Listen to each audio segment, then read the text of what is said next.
फिर से एक बार आप सबको जेल से भी आने वाला प्रभु यीशु मसीह की अधिभूत नाम में मसीह देता हूँ। पुन्हा एकदा तुमच्या सर्वांना लवकरात लवकर येणाऱ्या प्रभू येशू ख्रिस्ताच्या नावामध्ये ख्रिस्ती अभिवादन। अभी हम वचन को सीखने जा रहा है।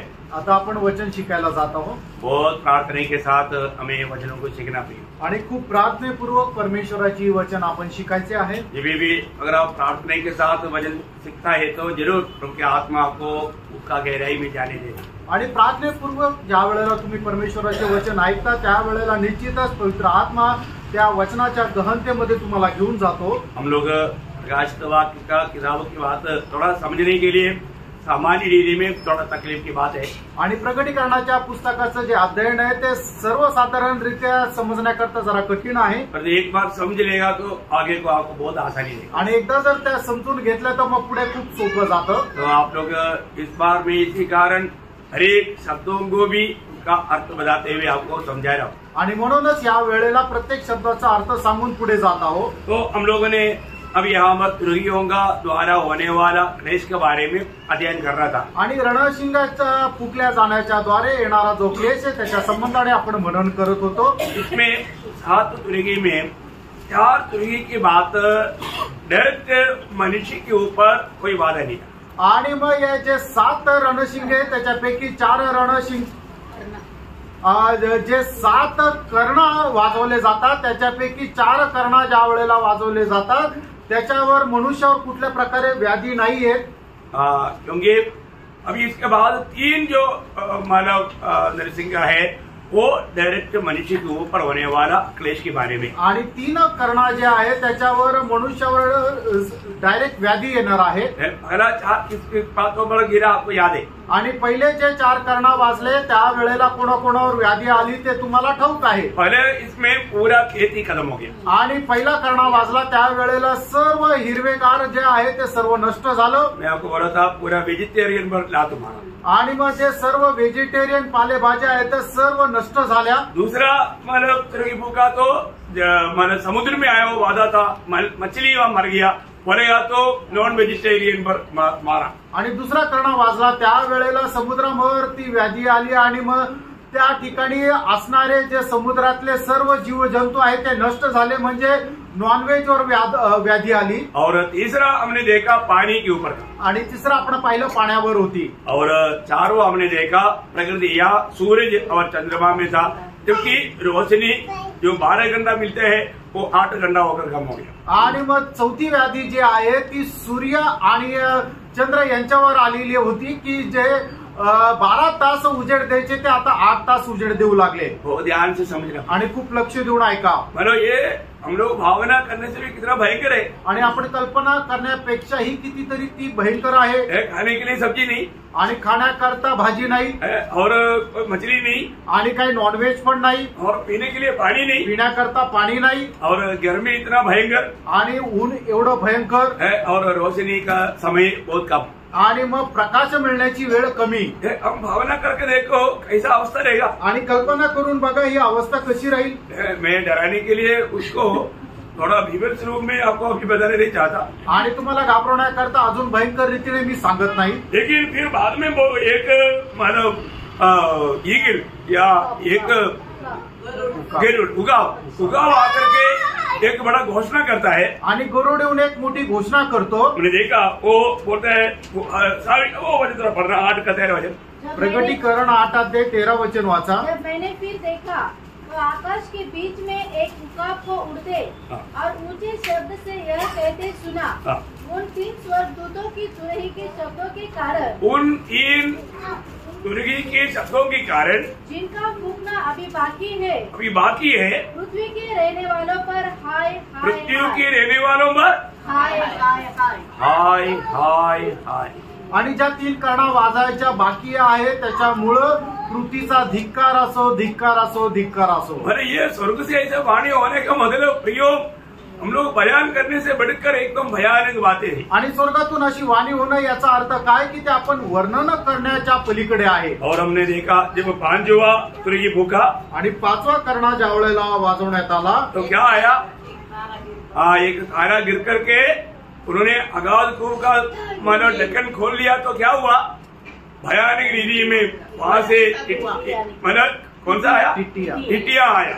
आणि मग ज्या वेळेला पाचवा कर्ण वाजवण्यात आलं त्यावेळेला काय झालं की जे अथाह कुंड म्हणजे बॉटमलेस पीट आहे त्याचं झाकण उघडण्यात आलं आणि मग राखेस सारख्या त्या टोळं जे आहे ते बाहेर त्याच्यातून आले। आपको मालूम है उस टिटिया का आने के साथ साथ मसीह विरोधी भी सख्त रीति में प्रकट होने लगा। आणि मग ज्या वेळेला टोळ आले त्यावेळेला ख्रिस्त विरोधी सुद्धा सक्त रीतीने तिथे प्रकट झाला। हाँ देखिए कितना भयानक रीति का बात अभी होने वाला है। आणि बघा किती भयंकर रीतीच्या गोष्टी त्या ठिकाणी होणार आहे। आप वो वचनों को भी थोड़ा पढ़िएगा, 11 के 7 वचन।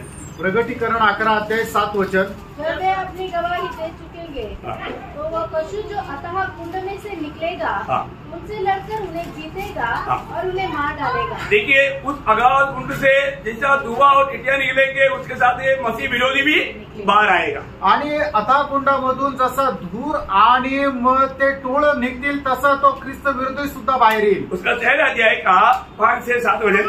आणि प्रगटीकरण 13 अध्याय 5 ते 7 वचन।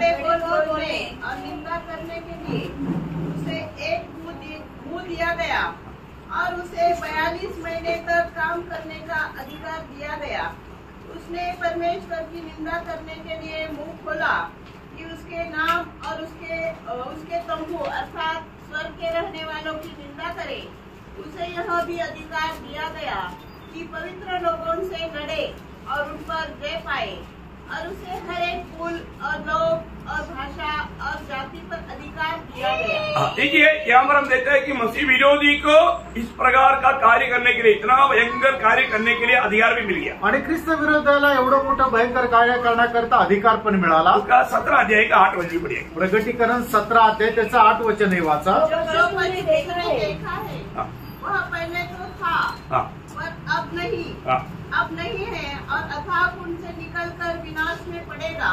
और पृथ्वी के रहने वाले जिनके नाम जगत की उत्पत्ति के समय से जीवन की पुस्तक में लिखे नहीं गए, इस पशु की यह दशा देखकर कि पहले था और अब नहीं है और फिर आ जाएगा, अचंबा करेगी। हाँ देखा, मसीह विरोधी को देख करके दुनिया पूरा अचंबा करेगा। आणि ख्रिस्त विरोधाला कोण संबंध जग जे आश्चर्यचकित होईल। और इसी समय में शैतान भी स्वर्ग से गिराया जाएगा। आणि त्याच वेळेला सैतान सुद्धा स्वर्गातून खाली टाकण्यात येईल। देखना उस महाक्लेश का जो ट्रिब्यूलेशन पीरियड का भयानकता थोड़ा सा देखना पड़ेगा। आणि महाक्लेशच्या भयंकरता जरा बघा। जब का 12 अध्याय उसका 10 वचन। आणि प्रगटीकरण 12 अध्याय त्याचं 10 वचन वाचा। बड़ा शब्द आते हुए सुना। अब हमारे परमेश्वर का उद्धार और सामर्थ्य और राज्य और उसके मसीह का अधिकार प्रकट हुआ है।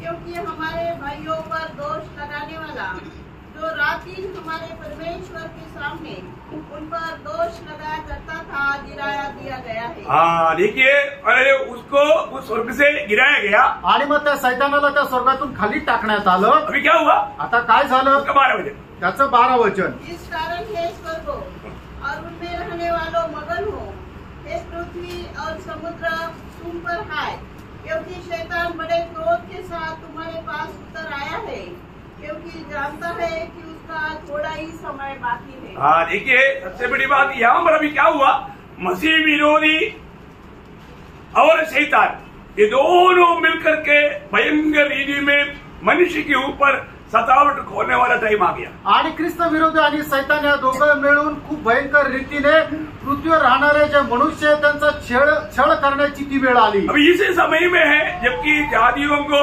रोकने के लिए मतलब अधिकार मिलेगा। आणि मग हीच ती वेळ आहे जातीच्या लोकांना तुडवण्याची ती त्यांना संधी भेटेल। 11 अध्याय का 2 वचन। प्रगटीकरण 11 अध्याय त्याचं 2 वचन। मंदिर के बाहर का आंगन छोड़ दे, उसे मत नाप, क्योंकि वह अन्य जातियों को दिया गया है और वे पवित्र नगर को 42 महीने तक रोंदेंगे। देखा, वो पवित्र नगर को 42 महीना मतलब इस महाक्लेश की आखिरी 42 महीना पवित्र नगर को रोंदेगा। आणि मग या महाक्लेशाचे शेवटले जे 3.5 वर्ष आहेत ते पवित्र लोकांना तुडवण्यात येईल। इसके बारे में प्रभु यीशु मसीह ने जब लूका का सुसमाचार 21 अध्याय का 24 वचन में कहा है।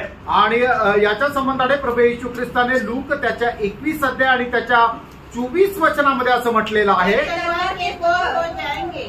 और सब देशों के लोगों में बंदी होकर पहुंचाए जाएंगे और जब तक अन्य जातियों का समय पूरा न हो तब तक यरूशलेम अन्य जातियों से रोंदा जाएगा। देखा, अन्य जाति बोलेगा तो वास्तव में कौन है? उसकी चारों तरफ रहने वाला मतलब मुस्लिम लोग।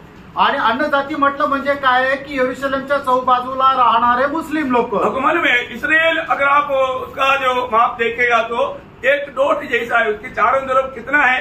22 अरब देश है। आणि जगाच्या नकाशावर इस्रायल जर देश आपण पाहिला तर तो एक टिंबाप्रमाणे आहे आणि त्यांच्या आजूबाजूला 22 अरब देश आहे। ये सब मिलकर के यरूशलेम को रो देगा आणि हे सर्व मिळून यरूशलेमला तुडवतील। इसलिए इस समय के बारे में यीशु मसीह ने मत्ती 24 अध्याय के 21 वचन में कहा। आणि म्हणूनच या वेळेच्या संबंधाने प्रभू येशू ख्रिस्ताने मत्ते त्याचा 24 अध्याय आणि त्याच्या 21 वचनामध्ये अशा प्रकारे म्हटलं, उस समय ऐसा भारी क्लेश होगा जैसा जगत के आरंभ से अब तक न हुआ और न कभी होगा। देखा, मतलब बोले का मतलब ये अभी आप देखिए इस शब्दों को पढ़ेगा तो भी कितना डर अंदर आता है। आणि हे शब्द वाचले तरी किती भीती आतमध्ये येते, क्योंकि प्रभु ने कितना भयानक मारा सतावट से हमको बचाया आणि प्रभूने किती भयंकर त्रासा किंवा छळापासून आपल्याला वाचवलं। जो उद्धार पाया है वो वास्तव में कितना धनी लोग है। आणि ज्यांचं तारण झालं आहे खरोखर ते किती धन्य आहे। और ये दुनिया में रहने वाले लोगों के जीवन में अभी क्या होने जा रहा है? आणि या जगामध्ये राहणारे जे लोक आहेत त्यांच्या जीवनामध्ये आता काय होणार आहे? खास करके इसराइल में रहने वाले लोग, आणि विशेष करून इस्रायलामध्ये राहणारे लोक, भयानक बात रहेगा। आणि ती भयंकर अशी गोष्ट राहील। तो जब हमने प्रकाशित वाक्य 10 अध्याय का 6 वचन जब पढ़ा था, प्रगटीकरण 10 अध्याय त्याचं 6 वचन जे वाचलं होतं, और जो युगायुग जीवित है और जिसने स्वर्ग को और जो कुछ उसमें है और पृथ्वी को और जो कुछ उस पर है और समुद्र को और जो कुछ उसमें सृजा, उसी की शपथ खाकर कहा अब तो और देर न होगी। और आगे वरन सातवें स्वर्गदूत ने तुम्हें फूंकने पर होने वाले शब्द के दिनों में परमेश्वर का गुप्त मनोरथ उस पर सुसमाचार के अनुसार, बस परमेश्वर का गुप्त मनोरथ आणि परमेश्वराची गुप्त रहस्य, बोलने का मतलब परमेश्वर का भेद आणि परमेश्वराचं रहस्य। आपको मालूम है ये जब प्रभु की आगमन से लेकर के हमारा हर्मोदोन लढाई तक का बातें है। आणि या सर्व गोष्टी काय की प्रभूच्या आगमनापासून हर्मोदोन युद्धापर्यंतच्या या सर्व गोष्टी आहे। ये सब एक भेद की बात है आणि या सर्व रहस्याच्या गोष्टी आहे। आपको मालूम है यीशु मसीह का जन्म एक बड़ा रहस्य या भेद था। आणि प्रभू येशू ख्रिस्ताचा जन्म हा एक मोठं रहस्य होतं। जन्म मीन्स हमारा शरीर में आना, आणि प्रभू येशू ख्रिस्त शरीर रूप धारण करून येणं वो एक भेद है आणि ते एक रहस्य आहे। सबको नहीं समझता आणि सगळ्यांना ते नाही समजत। पहला तिमोथी उसका 3रा अध्याय उसका 16 वचन, पहिलं तिमोथेला पत्र 3रा अध्याय त्याचं 16 वचन। इसमें संदेह नहीं कि भक्ति का भेद गंभीर है। देखो भक्ति का भेद गंभीर है। वो भक्ति का भेद क्या है? अर्थात वह जो शरीर मतलब प्रभु यीशु मसीह शरीर में होकर के आया। आणि भक्तीचं जे रहस्य आहे ते खूप गंभीर आहे आणि ते रहस्य काय आहे की प्रभू येशू ख्रिस्त स्वतः परमेश्वर असताना तो मनुष्य रूप धारण करून आला। ये एक बहुत बड़ा एक भेद है आणि प्रेम हे खूप मोठं रहस्य आहे। दुनिया ये बात को नहीं समझ सकती आणि जग या गोष्टीला नाही समजत। परमेश्वर कैसा मनुष्य बनकर आ सकता आणि परमेश्वर कस काय मनुष्य होणं येऊ शकतो? ये मनुष्य के समझने से बाहर है आणि मनुष्याच्या कल्पनेच्या पलीकडे आहे। इसलिए जिस पर अनुग्रह हुआ है वही इस भेद को समझ सकता। आणि म्हणूनच ज्याच्यावर देवाची कृपा झालेली आहे तेच हे समजू शकता। प्रभु यीशु मसीह स्वयं एक भेद है आणि प्रभू येशू ख्रिस्त स्वतः एक रहस्य आहे। यीशु मसीह परमेश्वर का भेद है आणि येशू ख्रिस्त परमेश्वराचं रहस्य आहे। पड़ोसियों उसका 2रा अध्याय उसका 2रा वचन, गलसीकराचं पत्र 2रा अध्याय त्याचं 2रं वचन। आज पिता पुत्र पवित्र आत्मा ये एक परमेश्वर का बात एक बहुत बड़ा एक भेद है। सबको ये बात को समझेगा नहीं। उसमें यीशु मसीह परमेश्वर का भेद है। भेद बोलेगा तो वो प्रकट नहीं किया हुआ बात है, लेकिन लोग समझ भी नहीं सकता। आणि आज पिता पुत्र पवित्र आत्मा एक खूप मोठं रहस्य आहे। त्याच्यापैकी प्रभू येशू ख्रिस्त परमेश्वराचं एक रहस्य आहे आणि ते रहस्य असं आहे की ते लोक समजू शकत नाही। पढ़िएगा परमेश्वर पिता के भेद को, परमेश्वर पिता का भेद, परमेश्वर पिता का भेद क्या है? यीशु मसीह, यीशु मसीह परमेश्वर पिता का भेद है आणि येशू ख्रिस्त परमेश्वर पित्याचं रहस्य आहे। और एक प्रकार बोलेगा तो आणि एक प्रकारे सांगायचं झालं तर मंडली भी एक भेद है। मंडळी सुद्धा एक रहस्य आहे। एक साधा वेद नहीं, आणि एक ते साधं रहस्य नाही, ये परमेश्वर की वेद की अंदर का भेद है। आणि परमेश्वराचं जे रहस्य आहे, त्याच्या आतमधलं हे रहस्य आहे। बहुत बड़ी बात है। खूप मोठी गोष्ट आहे। इसका वो चैनल आप देखेगा तो ये बात को कैसे समझेगा। आणि मग याच्यामध्ये या साखळीमध्ये तुम्ही जर बघितलं तर ते कसं काय समजणार। पहली बात, परमेश्वर एक वेद है पहिली गोष्ट, परमेश्वर एक रहस्य आहे, और परमेश्वर का वेद है यीशु मसीह, आणि परमेश्वराचं रहस्य आहे प्रभू येशू ख्रिस्त, और यीशु मसीह का वेद है मंडली। आणि प्रभू येशू ख्रिस्ताचं रहस्य आहे ती मंडळी। मंडली को दुनिया नहीं जान सकता। आणि मंडळीला हे जग नाही ओळखू शकत। अभी आप उधार पाए हुए लोग इसका गौरव जानना आणि पड़ेगा। तारण प्राप्त झालेल्या लोकांनी या गोष्टीचं गांभीर्य जाणा। आपको क्या लगता, आपको ये दुनिया जानता है? आणि तुम्हाला काय वाटतं, हे जग तुम्हाला ओळखतं का? आपको दुनिया नहीं जानता। आणि हे जग तुम्हाला नाही ओळखत। क्यों नहीं जानता? का नाही ओळखत? क्योंकि वो प्रभु को नहीं जानता कारण ते देवाला नाही है ओळखत। ना। जो प्रभु को नहीं जानेगा आणि जो कोणी देवाला नाही ओळखणार, वो आपको भी नहीं जान सकता। आणि ते तुम्हालाही नाही ओळखू शकणार। मंडली बोलेगा तो एक प्रभु का वेद है। आणि मंडळी म्हटलं म्हणजे एक प्रभूचं रहस्य आहे। आपको मालूम है, जब पहला योहन्ना 3 अध्याय का पहला वचन की आखिरी भाग में क्या बोलता? पहिला योहान 3 अध्याय त्याच्या पहिल्या वचनाच्या शेवटल्या भागामध्ये काय म्हटलंय? देखा, संसार हमें बोलेगा तो मंडली को, संसार हमें नहीं जानता। क्यों नहीं जानता? क्योंकि उसने उसे भी नहीं जाना। हाँ, उसे भी, यीशु मसीह को भी नहीं जाना। आणि जग आपल्याला नाही ओळखत म्हणजे कोणाला? मंडळीला। कारण का? की त्यांनी प्रभू येशू ख्रिस्ताला सुद्धा नाही ओळखलं। समझ में आ रहा है? लक्षात येत आहे का? थोड़ा समझना कठिन है। थोडं समजणं कठीण आहे। इसका मतलब याचा अर्थ मंडली क्या है प्रियो? मंडळी काय आहे प्रियांनो? एक भेद है ते एक रहस्य आहे ना। एफेसियों का पत्री उसका 3 अध्याय उसका 4 से 6। इफिस्कराचं पत्र 3 अध्याय 4 ते 6 वचन। जिन्हें तुम पढ़कर जान सकते हो हाँ। कि मैं मसीह का वह भेद देखा, मसीह का वह भेद, मसीह का वह भेद। कहाँ तक समझता हूँ, हाँ। जो अन्य समय में हाँ। मनुष्य की संतानों को ऐसा नहीं बताया गया था, हाँ। जैसा कि आत्मा के द्वारा हाँ। अब उसके पवित्र प्रेरितों हाँ। और भविष्यवक्ताओं पर प्रकट किया गया है। हाँ, देखा, अभी ये बात मानव भविष्यवक्ताओं में या प्रेरितों को आत्मा के द्वारा प्रकट किया। आणि आता या काळामध्ये जे संदेश किंवा प्रेषक आहेत त्यांना आत्म्याच्याद्वारे या गोष्टी प्रकट केल्या। मंडली के बारे में किसी को मालूम नहीं था। आणि मंडळी संबंधाने कोणाला ठाऊक नव्हतं। यीशु मसीह जब इस जीवन में हमारे दुनिया में था, उस समय में भी ये मंडली का भेद नहीं खोला। आणि प्रभू येशू ख्रिस्त ज्या वेळेला जगामध्ये होते त्यावेळेला सुद्धा प्रभूने या मंडळीचं रहस्य नाही उघड केलं। मंडली क्या है? याचा अर्थ मंडळी काय आहे प्रियांनो? मंडली भेद के अंदर का भेद के अंदर का भेद है। आणि मंडळी जी आहे ते रहस्यामधलं रहस्य, रहस्यामधलं रहस्य ते आहे। बोलने का अर्थ, सांगायचं तात्पर्य, परमेश्वर एक वेद है। परमेश्वर एक रहस्य आहे। परमेश्वर कौन है, क्या है, लोगों को मालूम नहीं। आणि खरा परमेश्वर कोण आहे लोकांना ठाऊक नाही। इसको मालूम, कोणाला माहित? दुनिया के लोगों को मालूम नहीं। आणि जगाच्या लोकांना ते ठाऊक नाही। और परमेश्वर को जब नहीं मालूम है तो फिर यीशु मसीह परमेश्वर का भेद है। आणि मग जर लोकांना परमेश्वरच नाही माहिती, मग प्रभू येशू ख्रिस्त कसं काय माहिती राहील? कारण का? की प्रभू येशू ख्रिस्त परमेश्वराचं रहस्य आहे। परमेश्वर का भेद मसीह को ना जानने वाला मसीह की भेद मंडली को कैसे जानेगा? आणि जे कोणी परमेश्वराचं रहस्य प्रभू येशू ख्रिस्त आहे त्याला नाही ओळखत, तर ते प्रभू येशू ख्रिस्ताचं रहस्य मंडळी यांना कसं काय ओळखतील? मैं आपको बताऊं, तुम्हाला सांगू, अनादिकाल में ये परमेश्वर की दिल की गहरा बात है मंडली।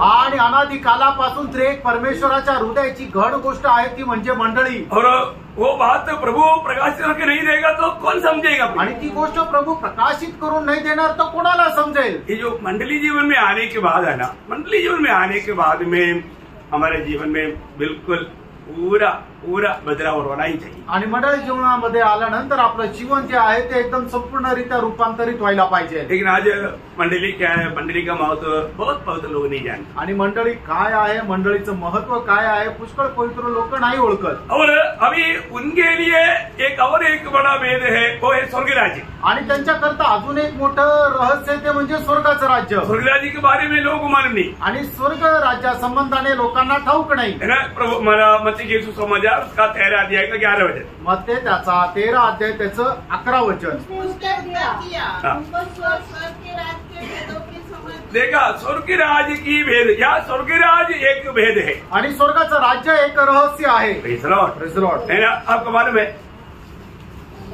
स्वर्ग राज्य क्या है? आणि स्वर्ग राज्य काय आहे? देखा आनंद, शांति और मेल मतलब मिलाप पवित्र आत्मा से होता है. बरोबर वो स्वर्गराज्य का अनुभव है. लेकिन स्वर्गराज्य क्या है? आणि स्वर्गाचं राज्य काय आहे? 1000 साल का राज्य. देखा डूब गया ना, इतना हजारों बार मैंने बताया. अनादिकाल से लेके आने वाले अनादिकाल तक जो है वो भी नहीं, वो परमेश्वर का राज्य. परमेश्वर का राज्य. देखिए स्वर्गराज्य क्या है? शॉर्ट में 1000 साल का राज्य. आणि स्वर्गाचं राज्य काय आहे? ते 1000 वर्षाचं राज्य. अभी आपको कितना बार मैं समझाऊं? आणि किती वेळा सांगू?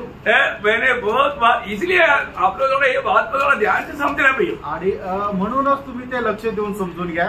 स्वर्गराज्य क्या है? स्वर्ग राज्य काय आहे? हाँ, प्रभु यीशु मसीह के साथ पवित्र लोग 1000 साल ये दुनिया में राज करेगा, उसको बोलता है स्वर्गराज. आणि पवित्र लोक प्रभु येशू ख्रिस्ता सोबत 1000 वर्ष राज्य करतील, ते आहे स्वर्गाचं राज्य. वो एक भेद है प्रियो. ते एक रहस्य आहे. परमेश्वर का राज्य क्या है? परमेश्वराचं राज्य काय आहे? अनादिकाल से अनंत काल तक का बात है परमेश्वर का राज्य. अनादि कालापासून अनंत कालपर्यंत परमेश्वराच्या गोष्टी आहेत, ते परमेश्वराचं राज्य. समझ में आया? लक्षात आलं? ये मैं कई बार इसका क्लास आपको दिया है. आणि याचा क्लास पुष्कळ वेळा दिलाय. ओके, तो मतलब इस स्वर्गराज्य में जाने का मार्ग भी एक भेद है. आणि या स्वर्गाच्या राज्यामध्ये जाण्याचा मार्ग सुद्धा एक रहस्य आहे. वो क्या है? ते काय आहे? वो है सुसमाचार. आणि ती आहे सुवार्ता. आपको मालूम है सुसमाचार वास्तव में एक भेद है. आणि सुवार्ता खरोखर एक रहस्य आहे. आप लोग ये बात को सही रीति में जानना पड़ेगा. आणि ही गोष्ट तुम्ही खऱ्या रीतीने जाणून घ्या. सुसमाचार ही देना लोगों को. आणि लोकांना सुवार्ताच द्या. सुसमाचार सुनाने के लिए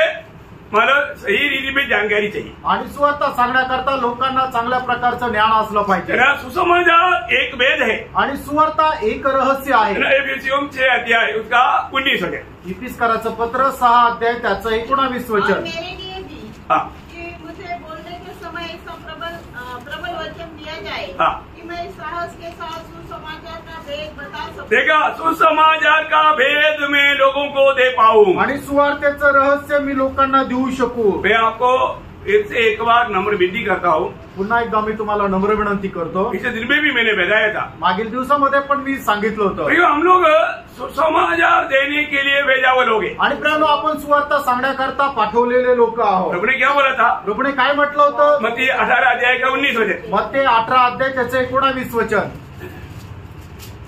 इसलिए तुम चाहो हाँ. सब जातियों के लोगों को चेले बनाओ हाँ. और उन्हें पिता और पुत्र और पवित्र आत्मा के नाम से बपतिस्मा दो. हाँ. और उन्हें सब बातें जो मैंने तुम्हें आज्ञा दी है हाँ. मानना सिखाओ. हाँ. और देखो मैं जगत के अंत तक सदा तुम्हारे संग हूँ. मरकोस उसका 16 वचन.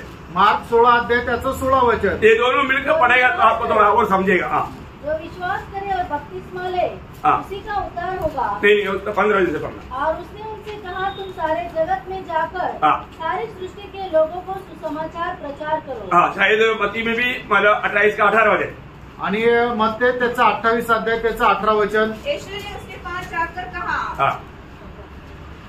स्वर्ग और पृथ्वी का सारा अधिकार मुझे दिया गया है. हाँ. इसलिए तुम जाओ हाँ. सब जातियों के लोगों को चेला बनाओ. हाँ, बस मतलब बोलने का अर्थ सबके पास क्या पहुंचाना? आणि सगळ्यांकडे काय पोचवायचं आहे? सुसमाचार पहुंचाना. आणि सुवार्ता पोचवायची आहे. हमें सुसमाचार पहुंचाने के लिए भेजा है. आणि सुवार्ता सांगण्याकरता आपल्याला पाठवलेलं आहे. मैंने आपको बताया सुसमाचार का नाम पर 5 समाचार है. आणि जी सुवार्ता आहे त्याच्या नावावर 5 सुवार्ता आहे. ये मैं- 5 सुसमाचार आहेत. 2-3 महीना पहले भी इसका क्लास आपको दिया था. आणि 2-3 महिन्यापूर्वी सुद्धा मी तुम्हाला तो क्लास दिला होता. तो बहुत बड़ी बात है. आणि खूप मोठी गोष्ट आहे. अपने जीवन में हमें आज जो हम सुसमाचार सुनाता है वो अनुग्रह का सुसमाचार है. आणि आज आपण आपल्या जीवनामध्ये जी सुवार्ता सांगतो ती कृपेची सुवार्ता आहे. ये सुसमाचार ही सुनाना है. आणि ती सुवार्ता सांगायचं आहे. वो सुसमाचार क्या? आणि ती सुवार्ता काय आहे? मैं बहुत शॉर्ट में बोलेगा तो 2 तिमोथी 2 अध्याय का 8 वचन. 2 तिमोथेला पत्र 2 अध्याय त्याचं 8 वचन. हाँ. मसीह को स्मरण रख हाँ. जो दाऊद के वंश से हुआ हाँ. और मरे हुए से जी उठा. हाँ. और यह मेरे सुसमाचार के अनुसार. हाँ, देखो सुसमाचार बोलेगा तो सुवार्ता म्हटलं म्हणजे हमें क्या बताना है? आपल्याला काय म्हणायचंय? देखो भाई, हम सब लोग पापी है आणि बघा भाऊ, आपण सर्व लोक पापी आहोत. और हमारा पाप का मजदूरी मृत्यू आनंद काल का नरक है. आणि आपल्या पापाचं वेतन सार्वकालिक नरक आहे. उस नरक की आग से हमें बचाने के लिए प्रभु यीशु मसीह दुनिया में आकर के हमारा पापों के लिए प्रायश्चित का बलिदान किया। आणि आपल्याला त्या नरकाच्या आगडीपासून वाचवण्याकरता प्रभू येशू ख्रिस्त मनुष्य रूप धारण करून आला आणि आपल्या पापाचं ओझ त्याने आपल्यावर घेतलं। प्रभु यीशु पर विश्वास करने के द्वारा आपको पाप क्षमा मिलेगा। आणि प्रभू येशू ख्रिस्तावर विश्वास ठेवण्याच्या द्वारे तुम्हाला पापांची क्षमा भेटेल। उसकी मृत्यु और उसकी गाड़ा जाना, जी उड़ना, ये हमारे पापों के लिए पवित्र शास्त्र के अनुसार प्रभु ने किया। आणि त्याचं मरण, त्याला पुरल्या जाणं आणि त्याचं पुनरुत्थान हे आपल्या पाप्यांकरता पवित्र शास्त्राच्या अनुसार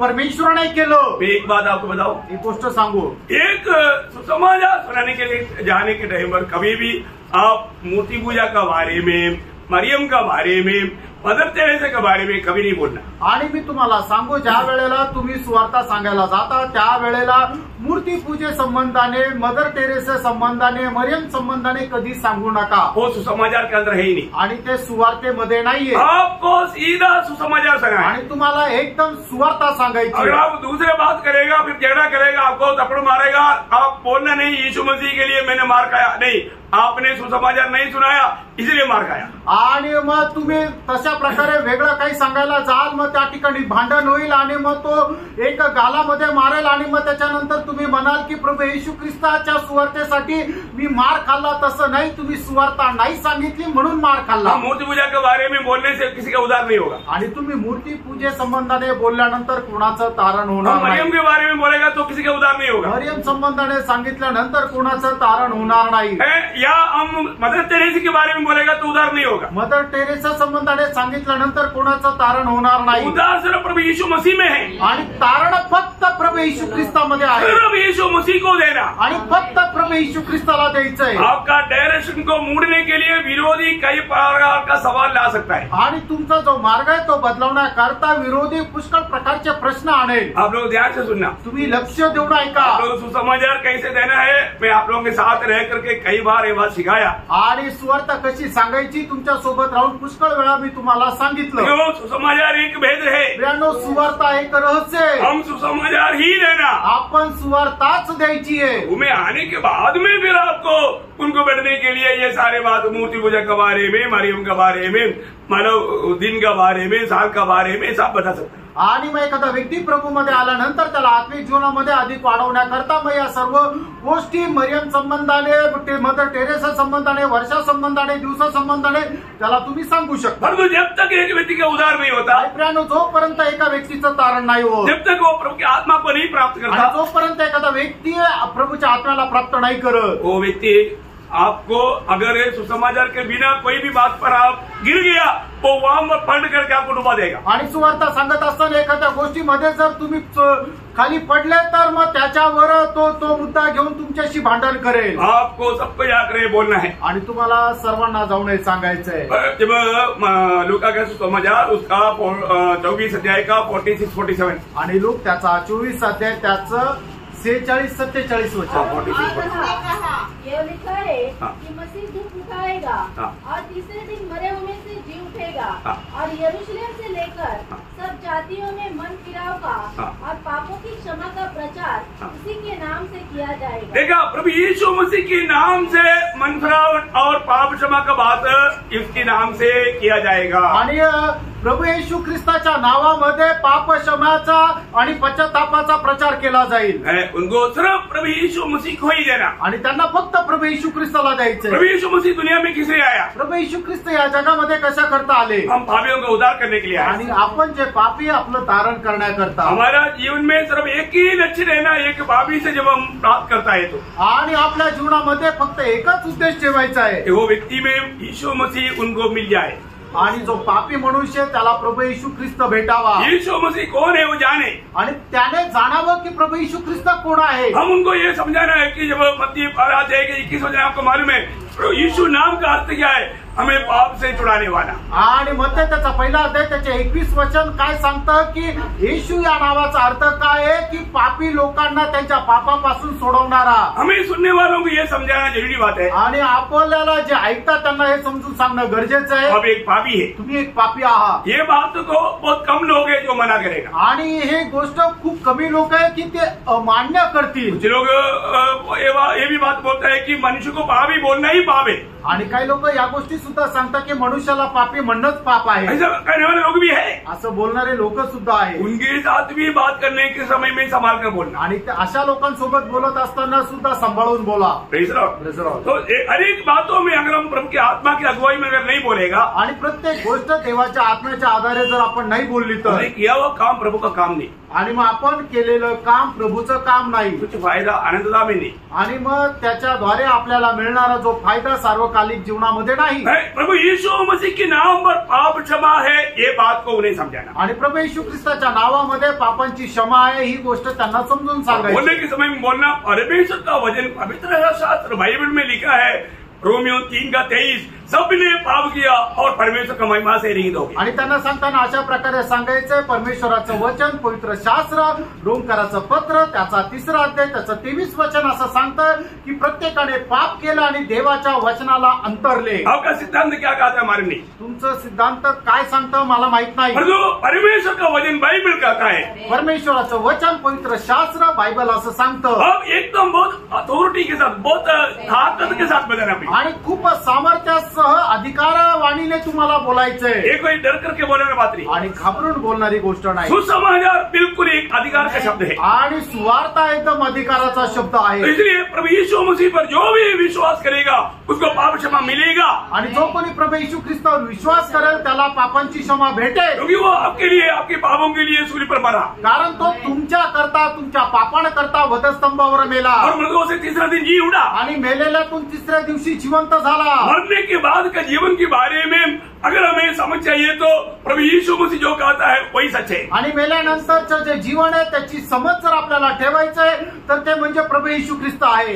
तो इसलिए एक ही मार्ग है, आणि म्हणून एकच मार्ग आहे, वो प्रभु यीशु मसीह है। तो प्रभू येशू ख्रिस्त आहे। वो ऐसे बातों को वचन के द्वारा एक व्यक्ति को समझाना, आणि अशा गोष्टी वचनाच्या द्वारे एका व्यक्तीला समजून सांगायच्या, तो समाचार सुवार्ता। Praise the lord. प्रभु आपको सहायता करे। आणि प्रभू तुम्हाला सहाय्य तो करो। यहाँ पर पौलुस क्या बोलता, या ठिकाणी पौल काय म्हणतो, मैं जब सुसमाचार देता है तो कैसे देना, आणि ज्या वेळेला मी सुवार्ता देतो त्यावेळेला ती कशी द्यायची आहे। वापस वो वचन को पढ़ेगा 6:19, एफेसियन 6:19 अभी जो पढ़ रहा था। इफिसकराचं पत्र 6 अध्याय 19 वचन पुन्हा एकदा वाचा। और मेरे लिए भी कि मुझे बोलने के समय ऐसा प्रबल वचन दिया जाए हाँ। कि मैं साहस के साथ सुसमाचार का भेद देखा, मैं साहस के साथ सुसमाचार का भेद को बोल पाऊं, आणि सामर्थ्यासह किंवा धैर्याने मी सुवार्तेचे ते रहस्य सांगू शकू। प्रियो में उस वार्ता का रहस्य बजाना है, आणि त्या सुवार्तेचं रहस्य आपण सांगायचंय, क्योंकि सुवार्ता में पूर्ण रूप में यीशु मसीह है। आणि सुवार्तेमध्ये संपूर्णरित्या प्रभू येशू ख्रिस्त आहे। यीशु मसीह के बाहर कभी नहीं जाना, आणि येशू ख्रिस्ताच्या बाहेर कुठे पण नाही जायचं, बहुत सावधान रहना। खूप सावध राहायचंय। और हम देखते हैं कि और एक बड़ा भेद है, अजून एक मोठं रहस्य आहे, वो क्या है, बहुत लोग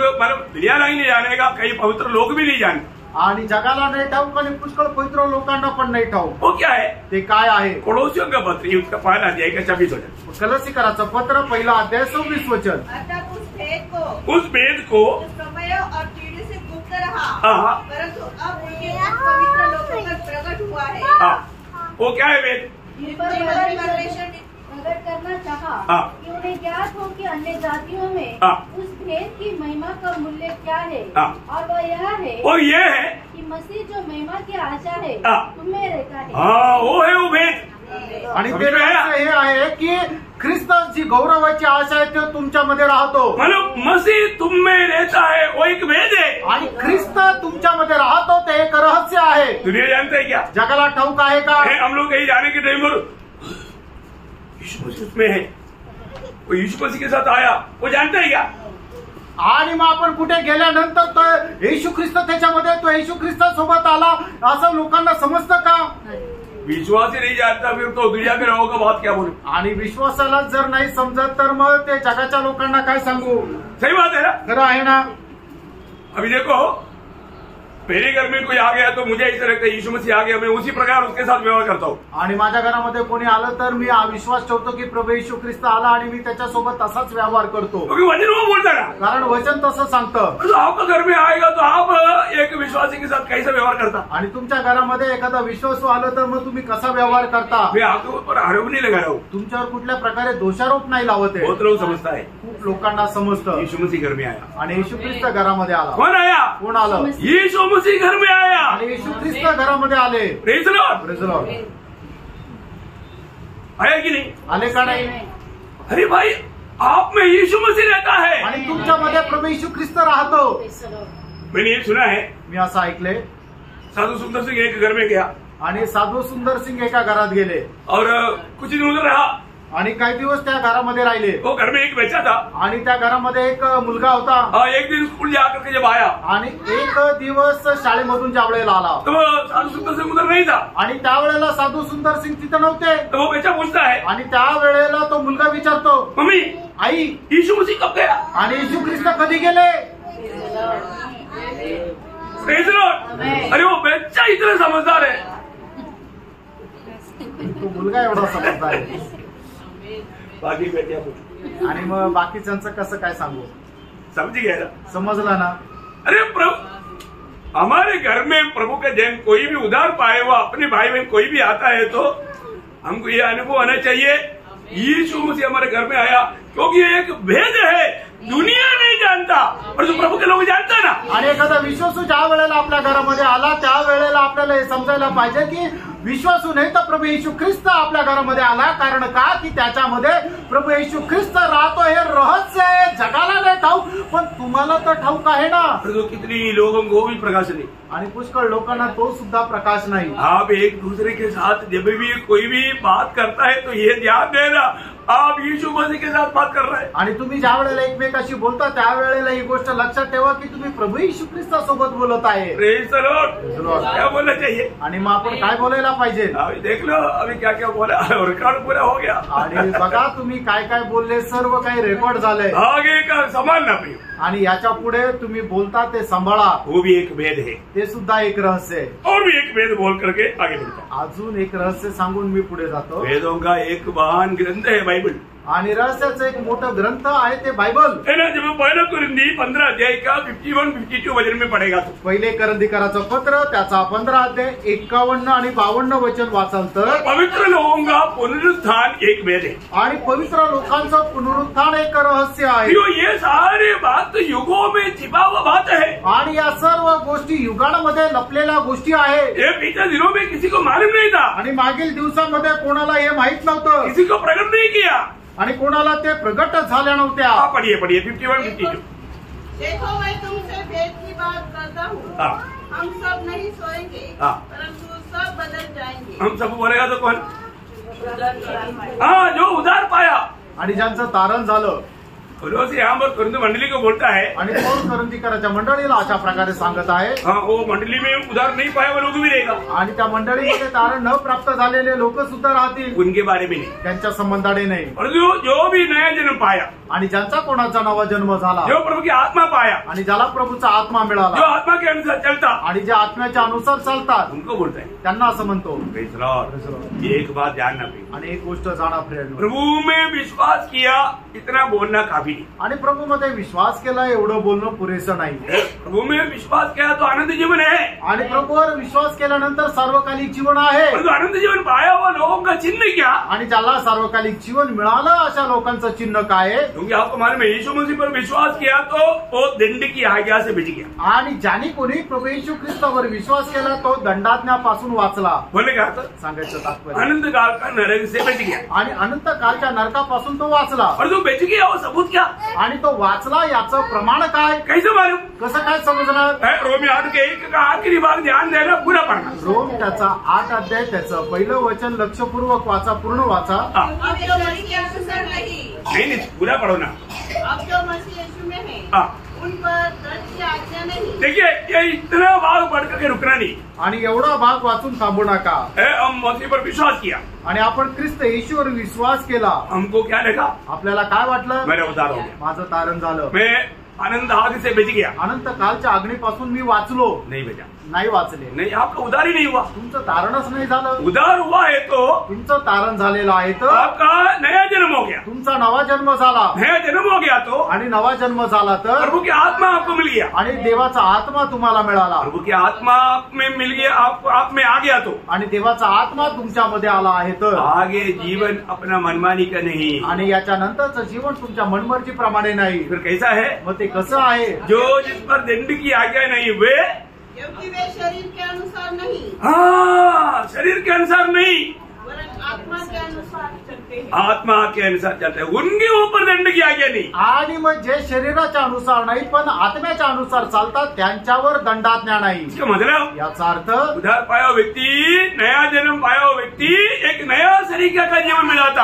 आणि तारण प्राप्त झालेला व्यक्ती, नवा जन्म प्राप्त झालेला व्यक्ती एक नवीन पद्धतीचं जीवन जगतो। ऐसा नहीं है कि मैंने डुबकी लिया फिर भी वो पुराने ही चाल। आणि असं नाही की पाण्यामध्ये डुबलं तर मग पुन्हा ती जुनी चाल। हाँ, अभी मेरे ऊपर दंड की आज्ञा नहीं बोल करके धोखा मत करना। आणि माझ्यावर कुठल्या प्रकारे दंडाज्ञा नाही म्हणून फसल्या जाऊ नका। ऐसा उधार पाए हुए लोग आणि अशा प्रकारे तारण प्राप्त झालेले लोक प्रभु के आगमन में प्रभूच्या आगमनामध्ये उड़ा लिया जाएगा। आणि उचलल्या जातील। बहुत श्रेष्ठ बात है। आणि खूप श्रेष्ठ गोष्ट आहे। वास्तव में मैंने नया जन्म पाया है कि नहीं, या उधार पाया है कि नहीं, या पाप ये सब एक ही बात है, पाया है कि नहीं, ये बात को यकीन करना। आणि खरोखर माझं तारण झालेलं आहे का नाही, नवा जन्म प्राप्त झालेला आहे का नाही, या गोष्टीचा दृढ निश्चय करा। क्योंकि ये पवित्र लोगों को उड़ा ले जाने वाला बात युगों में गुप्त बात था। आणि पवित्र लोक प्रभू येशू ख्रिस्ताच्या आगमनामध्ये उचलल्या जातील हे युगानुयुग रहस्य असं होतं। हम लोग अभी पढ़ा था, फिर भी थोड़ा आपको और याद आएगा तब। पड़ोसियों 1:26 में से एक और पढ़ते। आणि कलसीकराचं पत्र पहिला अध्याय 26 वचन पुन्हा एकदा वाचा। अर्थात उस भेद को हाँ। जो समय और पीढ़ियों से गुप्त रहा। देखा, समय और पीढ़ियों से गुप्त रहा। समय और पीढ़ियों से बात गुप्त था। आणि अगोदरच्या त्या सर्व युगांमध्ये ते गुप्त असं होतं। एफेसियों 3:5। इफिसकराचं पत्र 3 अध्याय 5 वचन। अन्य समयों में मनुष्य की संतानों को हाँ। ऐसा नहीं बताया गया था। अन्य समय बोलेगा तो इससे पहले कोई भी समय में ये बात को इसी रीति में नहीं बताया गया था। आणि याच्या अगोदर कोणालाही अशा पद्धतीने सांगण्यात आलेलं नव्हतं। ओ कितना भयंकर बात है। आणि किती भयंकर गोष्ट आहे। जब 7वां तुरगी फूका जाएगा आणि ज्या वेळेला 7वा करणा फुकल्या जाईल, परमेश्वर का क्रोध की उस आखिरी कटोरा भी उंडेल करके क्रोध खत्म करेगा। आणि मग परमेश्वराच्या प्रकोपाचा तो जो 7वा प्याला आहे तो सुद्धा ओतल्या जाईल आणि मग ते सर्व संपलं जाईल। इतना ही नहीं, परमेश्वर का सारे भेद की बात भी पूरा हो जाएगी। आणि परमेश्वराच्या रहस्याच्या सर्व गोष्टी त्या पूर्ण होतील। इसलिए प्रभु उस समय में क्या करेगा? आणि म्हणून प्रभू त्यावेळेला काय करेल? दुनिया को नाश करने वालों का सबका नाश करेगा। आणि जे जगाचा नाश करणारे त्या सगळ्यांचा नाश करेल। कौन है दुनिया का नाश करने वाला? आणि जगाचा नाश करणारा कोण आहे? जब प्रकाशित वाक्य उसका 11 अध्याय का 18 वचन का मी पाठ करूं। प्रकटीकरण 11 अध्याय 18 वचनाचा शेवटला भाग। और पृथ्वी को बिगाड़ने वाले हाँ नष्ट किए जाएंगे। हाँ, देखो, पृथ्वी को बिगाड़ने वाला सब नष्ट किया जाएगा। आणि जो कोणी पृथ्वीचा राज करतो त्यांचा नाश केला जाईल। कौन है ये पृथ्वी को बिगाड़ने वाला? आणि पृथ्वीचा राज करणारे कोण आहे? दुनिया की रीति में बोलेगा तो, आणि जगाच्या रीतीने सांगायचं झालं तर नंबर 1 पहिली गोष्ट मगदियाम बाबेल। आणि महदियम बाबेल। मगदियाम बाबेल ने क्या किया? आणि महदिया बाबिलोनने काय केलं? उसके 18 अध्याय का 2-3 वचन। आणि प्रकटीकरण 18 अध्याय 2 आणि 3 वचन। उसने ऊंचे शब्द से पुकार कर कहा, गिर गया, बड़ा बेबीलोन गिर गया है। क्यों गिर गया? वह दुष्ट आत्माओं का निवास, वो दुष्ट आत्माओं का निवास था, और हर एक अशुद्ध आत्मा का अड्डा, अशुद्ध आत्माओं का हड्डा था, और हर एक अशुद्ध और घृणित पक्षियों का अड्डा हो गया। देखा, हर एक पाप और बुराई का हड्डा हो गया था, क्योंकि उसने व्यभिचार की भयानक मदिरा के कारण सब जातियां गिर गई है। सारी जातियों को गिरा दिया है वो। इसके लिए उसका नाश किया जाएगा। आणि मग बाबिलोन जो आहे तो सर्व प्रकारच्या अशुद्ध आत्म्याचं राहण्याचं ते ठिकाण होतं आणि त्याने आपल्या पापाच्या मदिरेमुळे सर्व पृथ्वीचा नाश केला होता आणि सर्व लोकांना पतन पावलं होतं, म्हणूनच त्याचा सुद्धा नाश केला जाईल। और मसीह विरोधी का नाश किया जाएगा। आणि जो ख्रिस्त विरोधी आहे त्याचा नाश केला जाईल। जब उसका 13 अध्याय का 3रा वचन, प्रकटीकरण 13 अध्याय 3रं वचन। मैंने उसके सिरों में से एक पर ऐसा भारी घाव लगा देखा, मानो वह मरने पर है।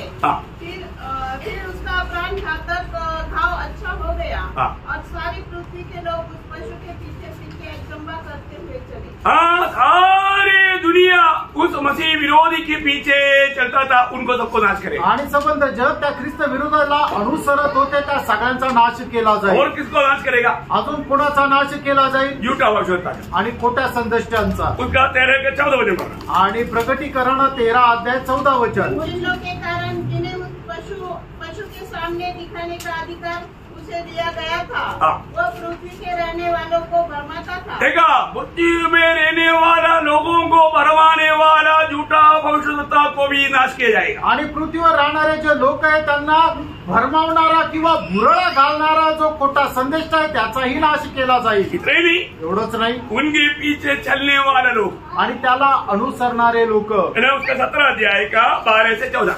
प्रकटीकरण 17 अध्याय 12 ते 14 वचन. 10 सिंह तुमने देखे, हाँ। वे 10 राजा है हाँ। जिन्होंने अब तक राज्य नहीं पाया, हाँ। पर उस पशु के साथ घड़ी भर के लिए राजाओं का सा अधिकार पाएंगे। ये पशु बोलते कौन है वो?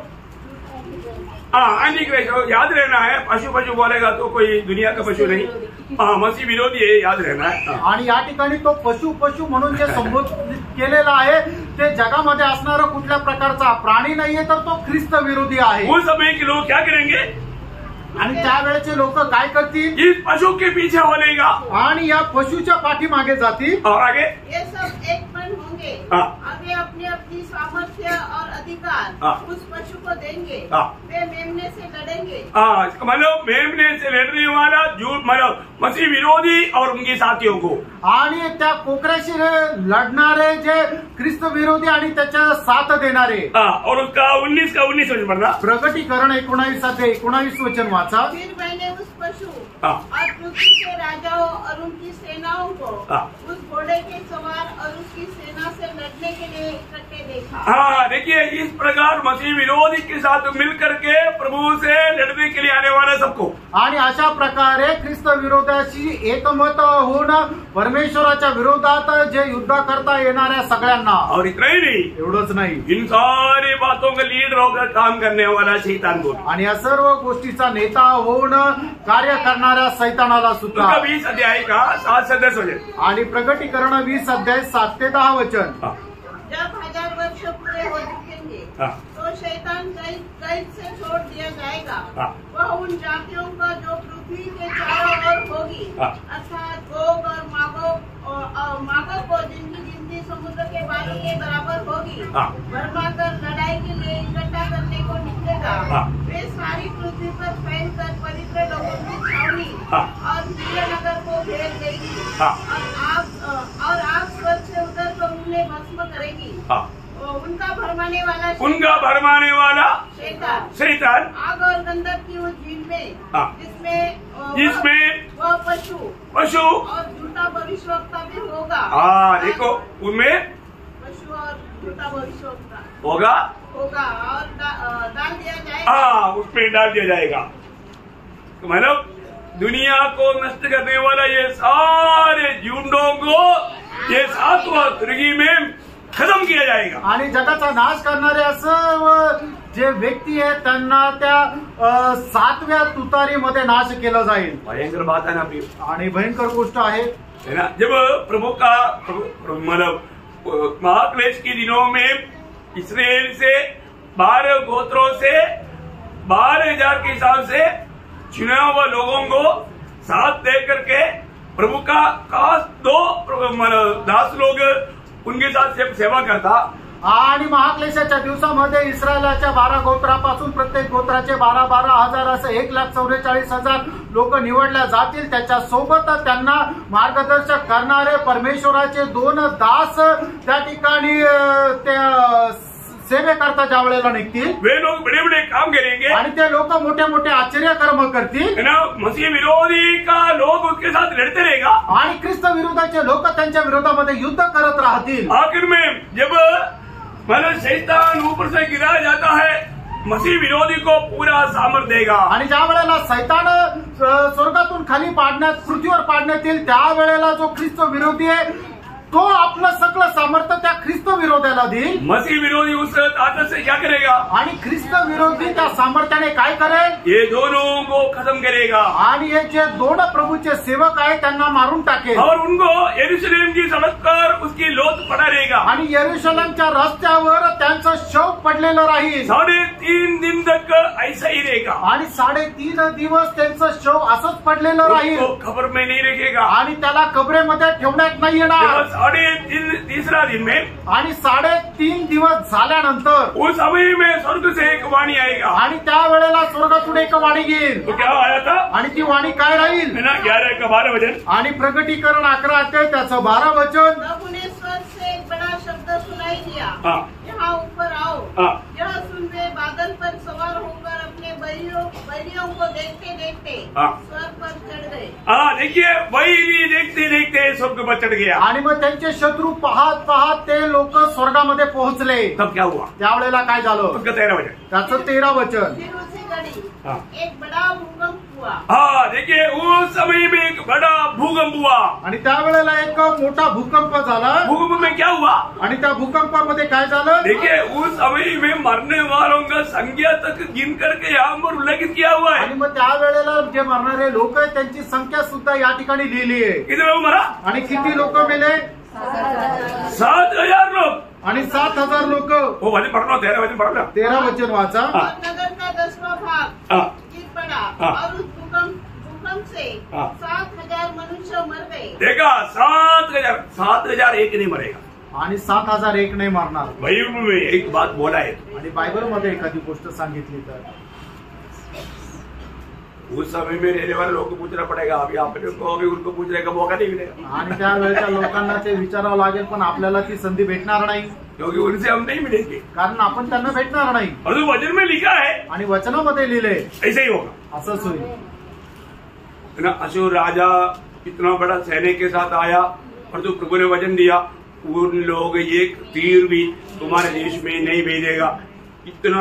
इतना सेना था कोई किसी का मन में आया एक तीर ऐसा भेज देता है? भेजा नहीं भेजा। आणि आशूर राजा एवढं मोठं सैन्य घेऊन आलेला असताना सुद्धा परमेश्वराचं वचन होतं की तुमच्यापैकी एकही तीर तुम्ही पाठवू शकणार नाही। कोणाच्या मनात आलं एखादं तीर पाठवून द्यावं, कुणी एखादं तीर सोडू शकलं का? प्रियो मेरे प्रभु का वचन में जो लिखा है वैसा ही होगा। कारण माझ्या देवाच्या वचनामध्ये जसं लिहिलंय तसंच होईल। तो उस समय में आपको बोलूं ये समय में स्वर्ग से एक वाणी हमेशा होते रहता है आणि स्वर्गातून नेहमी एक वाणी अशी होत राहते। 14 अध्याय का 7 वचन प्रकटीकरण 14 अध्याय 7 वचन। उसने बड़े शब्द से कहा, हाँ। परमेश्वर से डरो हाँ। और उसकी महिमा करो। वो परमेश्वर से डरो और उसका महिमा करो। प्रियो हमेशा ये बातें दुनिया में रहने वाले लोगों के और चेतावनी की रीति में आते रहता। आणि नेहमी या ज्या गोष्टी आहे की परमेश्वराचं भय धरा आणि त्याचा महिमा करा हे स्वर्गातून लोकांकरता वाणी येत राहते। प्रियो अभी ये दूसरा मतलब कष्ट का दूसरा तुरी या बोलेगा तो 6 तुरी तक का बात ही सुना आणि 7-6 करण्यापर्यंतच आपण बघितलं 6 तक। अच्छा तो हमें ये बात को जानना आणि आपण हे जाणायचंय जब दूसरा कष्ट जब खत्म हुआ आणि ज्या वेळेला दुसरा कष्ट संपलं तो तीसरा जल्दी आएगा आणि तिसरा लवकर येईल। मतलब जब उसका 8 अध्याय का 13 वचन 8 अध्याय 13 वचन। जब मैंने तीर देखा हाँ। तो आकाश के बीच में एक उकाब को उड़ते हाँ। और ऊंचे शब्द से यह कहते सुना, हाँ। उन 3 स्वर्गदूतों की सुनाई के शब्दों के कारण हाँ। इनका फूटना अभी भी बाकी है। हाँ। पृथ्वी के रहने वालों पर हाय हाय हाय। हाँ देखा इसका मतलब अभी जो बात है उस पर कितना भयानक है करके हम लोग देखता है। आणि आता येणाऱ्या जे गोष्टी आहेत त्या किती भयंकर आहे ते आपण पाहतो। यहाँ पर क्या हम देखता आणि प्रियानो आपण या ठिकाणी काय पाहतो? ये जो 7वां तुर्की के समय में भयानक संभव होने जा रहा है। आणि ज्या वेळेला 7वा करणा वाजवण्यात येईल त्या वेळेला भयंकर अशा घटना होणार आहे। जब उसका 11 अध्याय का 18 वचन पढ़ना आणि 11 ते 18 वचन वाचा। जातियों ने क्रोध किया हाँ। पर तेरा प्रकोप आ पड़ा हाँ। और वह समय आ पहुंचा है पहुंचा है कि मरे हुओं का न्याय किया जाए हाँ। और तेरे दास भविष्यवक्ताओं हाँ। और पवित्र लोगों को हाँ। और उन छोटे बड़ों को जो तेरे नाम से डरते हैं हाँ। बदला दिया जाए हाँ। और पृथ्वी के बिगाड़ने वाले नष्ट किए जाए। देखा, इसका मतलब एक भयानक संभव ये शब्द के अंदर लिखा हुआ है। आणि तो भयंकर असा संभव या शब्दामध्ये लिहिलेला आहे। इसके साथ क्या होगा, उसका 16 का 17 वचन आणि प्रकटीकरण 16 अध्याय 17 वचन। सातवें स्वर्गदूत ने अपना कटोरा हवा पर उड़ने दिया और मंदिर के सिंहासन से यह बड़ा शब्द हुआ, हो चुका। ये मतलब इसका मतलब 7वां सुनेगी और 7वां कटोरा ये उंडेलने के साथ प्रभु का बदले का काम खत्म हो जाएगा। आणि 7वा करणं आणि 7वं कटोरा ज्या वेळेला ओतण्यात येईल त्या वेळेला प्रभूचा सूड घेण्याचं काम जे आहे ते पूर्ण होईल। इस वचन मतलब 15 से 18 तक का वचन में आणि 15 ते 18 पर्यंतच्या वचनामध्ये 7 गंभीर बातें होता है आणि 7 गंभीर गोष्टी होता। वो ध्यान से सुनना, लक्ष देऊन ऐका। ये सामान्य रीति में इसको थोड़ा समझना थोड़ा कठिन है आणि सर्वसाधारण रीतीने हे समजणं जरा कठीण आहे। पर उसको एक बार पढ़ेंगे कंटिन्यूस 11 अध्याय का 15 से 18 वचन। 11 अध्याय 15 ते 18 वचन। जब सातवें दूत ने सूर्य फूकी तो स्वर्ग में इस विषय में बड़े बड़े शब्द होने लगी।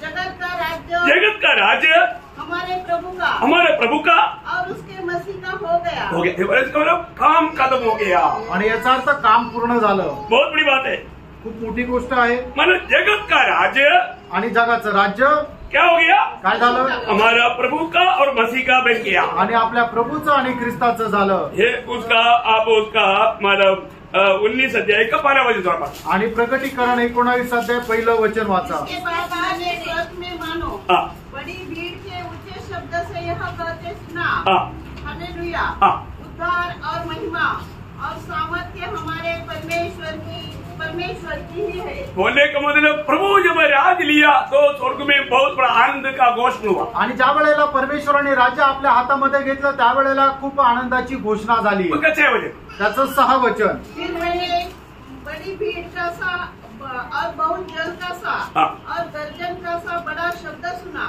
हालेलुया, क्योंकि प्रभु हमारा परमेश्वर सर्वशक्तिमान राज्य करता है। हाँ, देखिए इसका मतलब यहाँ पर बोलने वाला ये शब्द का अर्थ क्या है, आणि या ठिकाणी बोलणाऱ्या शब्दाचा अर्थ काय आहे, मतलब राज्य प्रभु का और मसीह का बन चुका है आणि राज्य परमेश्वर आणि ख्रिस्ताचं झालेलं आहे। ये एक्चुअली ये काम होने वाला बात है आणि कुठे होणारी गोष्ट आहे, मतलब एक सादृश्य रीति में 1000 साल में और इसके बाद अनंत काल में, आणि एक सदृश्य रीतीने 1000 वर्षाच्या काळामध्ये आणि त्याच्यानंतर सार्वकालिक जीवनात। क्योंकि उसका 20 अध्याय का 4 वचन आणि 20 अध्याय त्याचं 4 वचन। फिर मैंने सिंहासन देखे और उन पर लोग बैठ गए और उनको न्याय करने का अधिकार दिया गया। मैंने उनकी आत्माओं को भी देखा जिनके सिर यीशु की गवाही देने और परमेश्वर के वचन के कारण काटे गए थे और जिन्होंने न पशु की और न उसकी मूर्ति की पूजा की थी और न उसकी छाप अपने माथे और हाथों पर दी थी।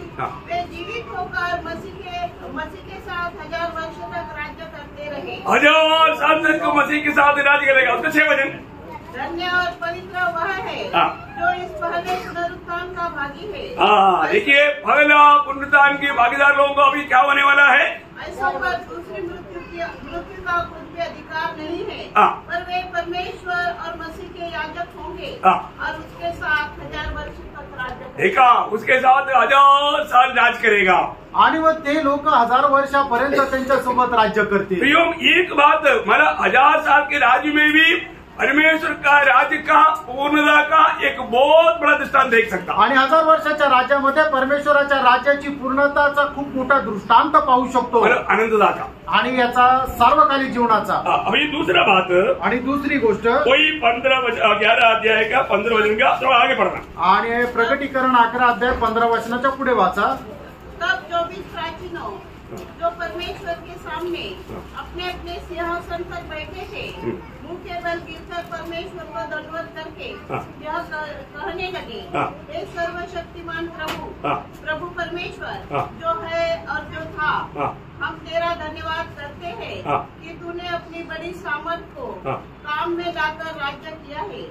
मानो तुम राज करता है है आणि तू राज्य करतो एक्चुअली तुम सदा का राज करता है सारे से। आणि तू निरंतर राज्य करतो। जगत का राज्य हमारे प्रभु का हाँ। और उसके मसीह का हो गया हाँ। और वो युगानुयुग राज्य करेक्ट युगान युग राज करेगा। आणि तो युगानुयुग राज्य करेल। प्रियो हमारा प्रभु का राज युगान युग का राज है। आणि प्रियांनो आपल्या परमेश्वराचं राज्य युगानुयुगचं राज्य आहे। ये बात किसको बताता? आणि ही गोष्ट कोणाला सांगितलेली आहे? नया आकाश और नया पृथ्वी में होने वाला राज को। आणि नवीन आकाश आणि नवीन पृथ्वीमध्ये होणारं राज्य। अभी वो राज हमेशा के लिए एक सा रहेगा आणि ते राज्य नेहमी करता एकसारखं राहील। और प्रभु का लोग भी हमेशा का राजा रहेगा। आणि प्रभूचे लोक निरंतरचे राजे राहतील। है ना? उसका 22 का 5 आणि प्रगटीकरण 22 अध्याय 5 वचन। फिर आत्मा होगी हाँ। और उन्हें दिवस और सूर्य का उजाले की आवश्यकता न होगी हाँ। क्योंकि प्रभु परमेश्वर हाँ। उन्हें उजाला देगा हाँ। और वे युगानुयुग राज्य करेंगे। देखा युगान युग मतलब ये नया आकाश और नया पृथ्वी का राज्य के बारे में है। आणि नवीन आकाश आणि नवीन पृथ्वीचं जे राज्य आहे त्याच्या संबंधाने हे आहे। अभी उस 11 अध्याय का 18 वचन पढ़ना। 11 अध्याय 18 वचन वाचा। जातियों ने क्रोध किया। जातियों ने क्रोध किया। देखिए ये अभी इस 7वां तुर्की में होने वाला बात है। आणि 7व्या करणामध्ये होणारी गोष्ट आहे। ये सारे बातों का समाप्ति है आणि या सर्व गोष्टीचा तो शेवट आहे। मतलब यहाँ पर क्या हमें क्या दिखाता? आणि या ठिकाणी आपल्याला काय दाखवतं? ये गोग मागोग लड़ाई को दिखाता। आणि गोग मागोग युद्धाला ते दाखवतं। जाति लोग क्रोधित हुआ आणि जे राष्ट्राचे लोक आहेत ते क्रोधित झाले। आपको मालूम है जब इस मसीह विरोधी और झूठे भविष्यता और हमारा शैतान की ओर से जो दुष्टात्माएं निकलेगा आणि ख्रिस्त विरोधी खोटा संदेष्टा आणि सैतानाच्या दोरे जे दूत लोक निघतील वो लड़ाई के लिए लोगों को इकट्ठा करेगा आणि ते युद्धाकरता लोकांना एकत्र करतील। आपको मालूम है उसका 16 अध्याय का 13-14 वचन पढ़ना। 16 अध्याय 13 आणि 14 वचन। मैंने उस अजगर के मुंह से हाँ। और उस पशु की उस अजगर का मुंह से बोलेगा तो उस अजगर मतलब शैतान उनके मुंह से और उस पशु के मुंह से पशु बोलेगा तो मसीह विरोधी उसके मुंह से और झूठे भविष्यवक्ता और झूठा भविष्यवक्ता ये तीनों के मुंह से क्या निकलेगा? 3 अशुद्ध आत्माओं को हाँ। मेढकों के रूप में निकलते देखा। हाँ। ये चिन्ह दिखाने वाले दुष्टात्माएं हैं ये चिन्ह दिखाने वाले दुष्टात्मा है जो सारे संसार के राजाओं के पास हाँ। निकल कर इसलिए जाते हैं हाँ। कि उन्हें सर्वशक्तिमान परमेश्वर के हाँ। उस बड़े दिन की लड़ाई के लिए इकट्ठा करें। देखा उस बड़े दिन के लिए इकट्ठा करने के लिए ये जाति के लोग समझता नहीं वो बहुत क्रोधित होकर के प्रभु के विरुद्ध में आएगा। आणि मग त्या मोठ्या दिवसामध्ये परमेश्वराच्या विरोधात युद्ध करण्याकरता ते 3 अशुद्ध आत्मे ते काय करतील की ते राजांना फसवतील आणि मग त्यावेळेला लोक परमेश्वराच्या विरोधामध्ये युद्ध करण्याकरता एकत्र येतील। तो जातियों का क्रोध आया आणि मग ज्या वेळेला जातीच्या लोकांचा क्रोध आला। 18 वचन फिर से पढ़ना। 18 वचन पुन्हा एकदा वाचा। जातियों ने क्रोध किया हाँ। पर तेरा प्रकोप आ पड़ा। तब तेरा प्रकोप आया आणि मग त्यावेळेला तुझा प्रकोप आला। देखा चारों बात क्या है? चौथी गोष्ट काय आहे? तेरा कोप भी आया आणि तुझा प्रकोप आला। पहला बात क्या था? पहिली गोष्ट काय होती? राज प्रभु का और मसीह का बन गया। आणि राज्य परमेश्वर आणि ख्रिस्ताचं झालं। दूसरी बात क्या था? दुसरी गोष्ट काय होती? वो हमेशा राज करेगा आणि तो युगानुयुग राज्य करेल। तीसरी बात क्या है? तिसरी गोष्ट काय आहे? जाति क्रोध किया आणि जातीच्या लोकांनी प्रकोप केला। चारों बात चौथी गोष्ट परमेश्वर का क्रोध भी आ गया आणि परमेश्वराचा प्रकोप पण आला। मतलब इस अंतिम पीड़ा के समय में आणि या शेवटल्या पिढीच्या वेळेला परमेश्वर का क्रोध उंडेलेगा आणि परमेश्वर आपला प्रकोप ओतेल। उसका 19 अध्याय का 15 वचन पढ़ना। आणि प्रगटीकरण 19 अध्याय 15 वचन। जाति जाति को मारने के लिए हाँ। उसके मुंह से एक चौकी तलवार निकलती है। देखा प्रभु के मुंह से एक चौकी तलवार निकलेगा आणि प्रभूच्या तोंडातून एक दुधारी किंवा एक तीक्ष्ण अशी तलवार निघेल। और पांचवी बात पाचवी गोष्ट उसी 18 वचन में आखिरी में आणि 18 वचनाच्या शेवटी हाँ। और वह समय आ पहुंचा है हाँ। कि मरे हुओं का न्याय किया जाए। मरे हुओं का न्याय किया जाएगा बोलेगा तो श्वेत सिंहासन में होने वाला न्याय। आणि आणि श्वेत सिंहासनासमोर होणारे जे लोक मेलेले आहेत त्यांचा न्याय. ये मरे हुए कौन है? आणि हे मेलेले कोण आहे? इस महाक्लेश की आखिरी में मरने वाला सारे पापी, मतलब कैन से लेकर के सारे पापी लोग श्वेत सिंहासन के सामने आकर उनका न्याय होगा. आणि महाक्लेशाच्या शेवटापासून म्हणजे कायनापासून महाक्लेशाच्या शेवटापर्यंत जेवढे पापी लोक मेलेले आहेत त्या सर्व पापी लोकांना जिवंत केला जाईल आणि श्वेत सिंहासनासमोर त्यांचा न्याय केला ये जाईल. बात हम लोग प्रकाशित वाक्य 20 अध्याय का 11 से 15 तक का वचन में पढ़ता है. आपको सबको मालूम है, पढ़ने की जरूरत नहीं. आणि ही गोष्ट प्रकटीकरण त्याचा 20 अध्याय 11 ते 15 वचनापर्यंत आपण वाचतो. आता आपल्याला परत वाचण्याची गरज नाही. तो छठवीं बात क्या है? आणि 6वी गोष्ट काय आहे? उसी 18 वचन की भी पाठ में आणि 18 वचनाच्या शेवटल्या भागामध्ये प्रतिफल देने का समय आया. आणि मग प्रतिफळ देण्याची ती वेळ आली. क्या बोला? काय म्हटलं आहे? है? रिवॉर्ड. छोटे बड़े को बदला. हाँ, मतलब यहाँ पर प्रतिफल देने का समय आया. आणि मग प्रतिफळ देण्याची ती वेळ आली. ये प्रतिफल किसको है? आणि हे प्रतिफळ कोणाला आहे? बक्षीस कोणाला आहे? ये पलटा का बात नहीं. आणि मग हा काही सूड किंवा न्याय प्रतिफल है, करणारे प्रतिफल. आणि प्रतिफळ विजय हाँ, विजय लोगों या पवित्र लोगों के लिए. आणि पवित्र लोक किंवा जे विजय लोक आहेत त्यांना प्रतिफळ भेटणार आहे. आपको मालूम है, आणि आपल्या सर्वांना ठाऊक आहे मतलब ये सब महाक्लेश के दिनों में होने वाला बातों में एक संक्षिप्त बात है. ये बात आणि महाक्लेशाच्या दिवसामध्ये होणारी एक संक्षिप्त अशी गोष्ट आहे. है ना. दूसरा कोरिन्थी 5 अध्याय के 10 वचन आपको मालूम. दुसरे करंदीकराचं पत्र 5 अध्याय 10 वचन आपल्याला ठाऊक है आहे. ना. हम सबको मसीह की न्यायासन के सामने खड़ा होना है. आणि आपल्या सर्वांना ख्रिस्ताच्या न्यायासनासमोर उभं राहायचंय. जो भी हमने शरीर में लेकर किया उसको प्रतिफल पाने के लिए. आणि शरीरामध्ये राहत असताना आपण केलेल्या ज्या गोष्टी त्याचं प्रतिफळ आपल्याला मिळवण्याकरता. हाँ, बहुत वचने में अभी सारा वचन आपको नहीं पढ़ाएंगे. आणि पुष्कळ वचने आता ती सगळी वचनं आता नाही सांगत. और आखिरी भाग, आणि शेवटला भाग, भूमि नाश करने वालों को नाश करने का समय भी आया. आणि जो पृथ्वीचा नाश करता त्यांचा नाश करण्याची वेळ आली. ये दुनिया का 2 बार जल का द्वारा प्रभु ने धोया है. आणि ही जी पृथ्वी आहे 2 वेळा पाण्याच्या द्वारे परमेश्वराने नाश केली आहे. अभी आग की द्वारा इसको साफ करने वाला है. आणि तिसऱ्यांदा परमेश्वर अग्नीच्या द्वारे या पृथ्वीचा नाश करणार आहे. समझ में आया? लक्षात आलं का? अभी होने वाला ये शुद्धिकरण के लिए क्या करेगा?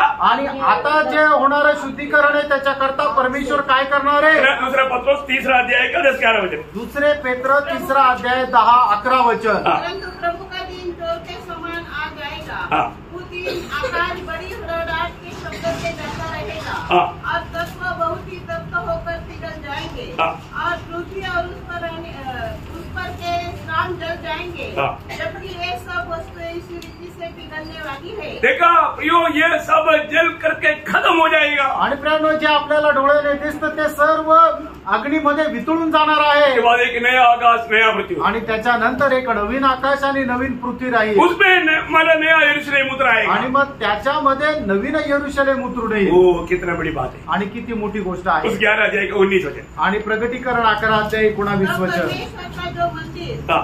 स्वर्ग में है हाँ. वो खोला गया. ओ, प्रभु के मंदिर स्वर्ग में जो है वो खुला गया. आणि स्वर्गामध्ये असणारं परमेश्वराचं जे मंदिर आहे ते उघडण्यात आलं. तो मतलब क्या है प्रियो? याचा अर्थ काय आहे? प्रभु ने दिया वो हर एक वचन और वायदा पूरा हो गया. आणि परमेश्वराने दिलेलं प्रत्येक वचन आणि करार पूर्ण झाला. हालेलुया. आमेन. प्रियो, प्रभु का वचन सब सत्य वचन है प्रियो. मित्रांनो, देवाचं वचन हे सत्य वचन आहे. इसलिए अभी हम प्रभु के आगमन का निकटता में है. आणि म्हणूनच आपण आता प्रभूच्या आगमनाच्या एकदम जवळ आहोत. क्योंकि विश्वास त्याग हो चुका है. कारण विश्वास त्याग झालेला आहे. लोग प्रभु की इच्छा में आज नहीं चलता, खुद की इच्छा में चलता. आणि लोक आज देवाच्या इच्छेच्या अनुसार नाही तर स्वतःच्या इच्छेच्या अनुसार चालतात. इसलिए प्रभु बार बार चेतावनी दिया. आणि म्हणूनच प्रभूने वारंवार चेतावणी दिली. मत्ती की सुसमाचार 24 अध्याय उसका 43-44 में प्रभु कहा. आणि मत्ते 24 अध्याय त्याचं 43 आणि 44 वचनामध्ये प्रभूने असं म्हटलं. परंतु यह जान लो हाँ. कि यदि घर का स्वामी जानता होता हाँ. कि चोर किस पहर आएगा हाँ. तो जागता रहता. इसलिए चोर की आगमन की जैसा मानो कभी सोचते नहीं ऐसे समय में प्रभु आएगा. आणि ज्याप्रमाणे चोर येतो त्याप्रमाणे प्रभू येईल की कोणाला समजणार नाही. प्रियो, नोह का काल का जैसा काल. आणि नोहाच्या काळाप्रमाणे काळ. प्रभु जल्दी आ रहा है प्रियो. आणि प्रियांनो, प्रभू लवकर येत आहे. हमें अपने जीवन को, अपने कामों को परखना है. आणि आपण आपलं जीवन, आपलं काम पारखायचंय. आज मेरा जीवन कैसा है? आज माझं जीवन कसं आहे? मेरा काम कैसा है? माझं काम कसं आहे? जब मेरा काम प्रभु के सामने परखा जाएगा आणि माझं काम ज्या वेळेला प्रभू समोर पारखल्या जाईल. मैं क्या पाने के लिए जा रहा है? आणि मी काय प्राप्त करायला जात आहे. है ना प्रियो? बारका प्रियांनो, हम कैसे काम करना चाहिए करके वचन में लिखा है. आपण कसं काम करायला पाहिजे वचनामध्ये लिहिले. मैं अभी समय ज्यादा होने के कारण मैं पढ़ाना नहीं चाहता. आणि वेळ आता पुढे गेला त्याच्यामुळे मी वाचायला नाही सांगत. पहला कुरिन्थी 3 अध्याय का 11 से 15 तक का वचनों में पहिले करंथीकराचं पत्र 3 अध्याय 11 ते 15 वचनामध्ये हमारा काम को परखो. आपण आपलं काम पारखा.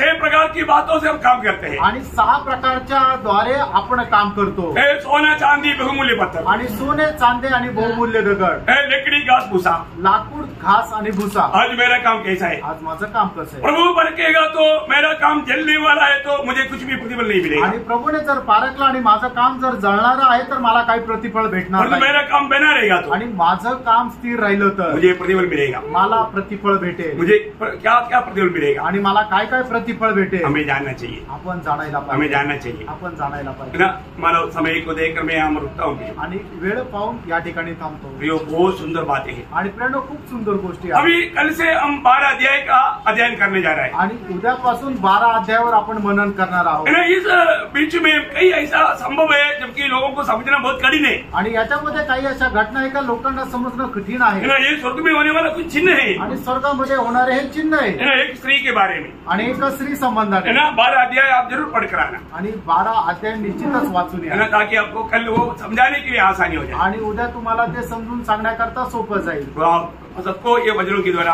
आशीष दें. आणि या वचनाच्या द्वारे प्रभू आपल्या सर्वांना आशीर्वाद प्रभु को देवो. महिमा मिले. प्रभूचा गौरव असो. आमीन. आमेन.